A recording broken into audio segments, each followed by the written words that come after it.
Hi everyone, it's Tom Panos here. I've got Michael Tringali, a true $1 million attraction agent. How you going, Michael? Going well, Tom. Thanks for having us here. Mate, now, just for the purpose of the audience, where do you work? I'm at McGrath in the West, Yep. specialising in Haberfield and surrounding areas. Okay.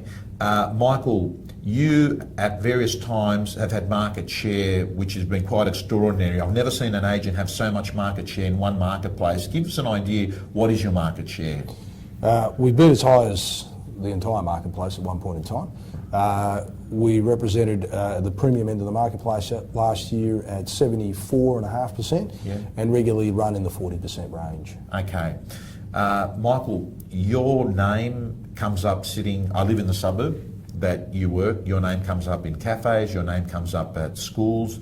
It is the true be their agent before they need an agent. So when they need an agent, they've got an agent, like a dentist and a doctor. And you've used attraction as your key strategy. And the key to that has been your ability to obtain marketing to help owners get top dollar for their home. But as a byproduct, you get branding.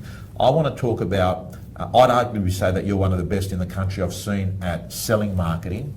And I want you to share with the audience today some of those key strategies in being able to sell marketing, because we live in a world where vendors want things cheap or at no cost, and in most parts of Australia the market's hot, and a lot of vendors would probably say they don't need marketing. Can you explain? Tom, it's an age-old scenario that a lot of vendors, they look at when they're selling their property, it's a big transaction.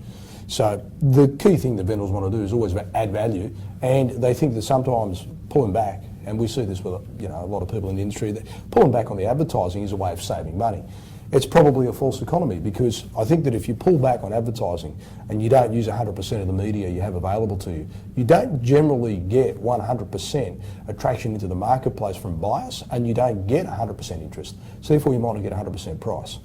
We've worked with a very good understanding basis with our clients over the years of educating them during the marketing process, during the pre-listing process, and at the listing, going through the entire media gambit and making sure that they understand that there's benefits there to be, in as much advertising as possible, without being silly also. It's got to be value add advertising, and not just advertising that makes the agent feel good to say, I want this, that, or the other. It's got to be in the best interest of the client.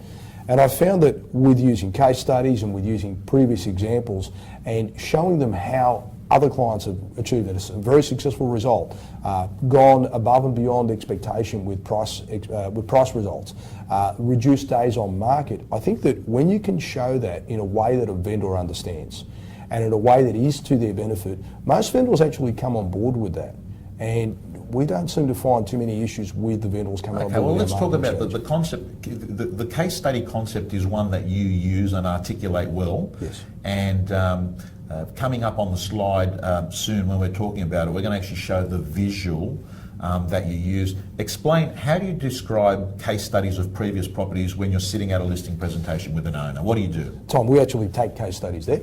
Right. So I'll sit there and ask the vendors if they've seen the property. Most of our vendors are in tune with what's been happening with them, so we use a recent case study. We'll pull out the case study, which will be on a laminated A4 sheet, in colour, full-blown colour picture, with an impact photograph. So it's always the hero shot that we've used during the campaign. So they're normally familiar with that property, and then we've got a little box in the case study. And we talk about what we originally estimated the value of the property to be at, what the owner's original expectations were, and then what the selling price was. And ordinarily, and especially of late, and it's been a very strong market of late, prices are exceeding initial expectations and initial quotes.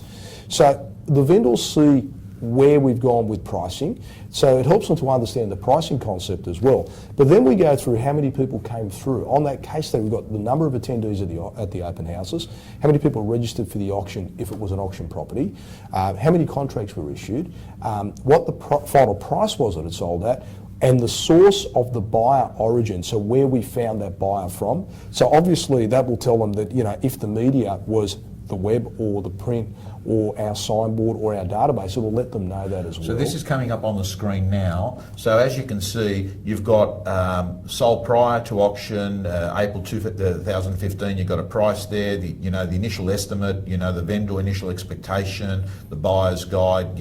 Days on market, contracts issued. So you tell a really good story. And I noticed that you talk about the marketing investment. Absolutely, yeah. Right. So you're basically creating social proof, saying this is what other people have done in the past. We want the vendor to know that we're not just going along and saying you need to put this in because we want you to put this in. We want them to know that another successful sale or another property that recently sold, as you can see from the slide, that vendor invested X amount of dollars into their marketing campaign. Yeah. So the social proof is there, but the logical justification's there as well behind it. Okay, so I think what Michael does really well is he tells a story, and a story is a case study, and then what he does is he validates it with evidence base. And I think in today's new world, you've got to understand that every time you say something, someone will go off and Google it, RP data it, realestate.com it. So the information's there. So what Michael is doing is bringing evidence-based data to a story to create a compelling argument using one of the psychological rules called social proof. Michael, let's talk about a next concept. What other concepts do you discuss at a listing presentation to actually show why they should be investing in a broader marketing campaign? Concludes the free version of the video. To get the full interview plus all the tools and templates, join Real Estate Gym.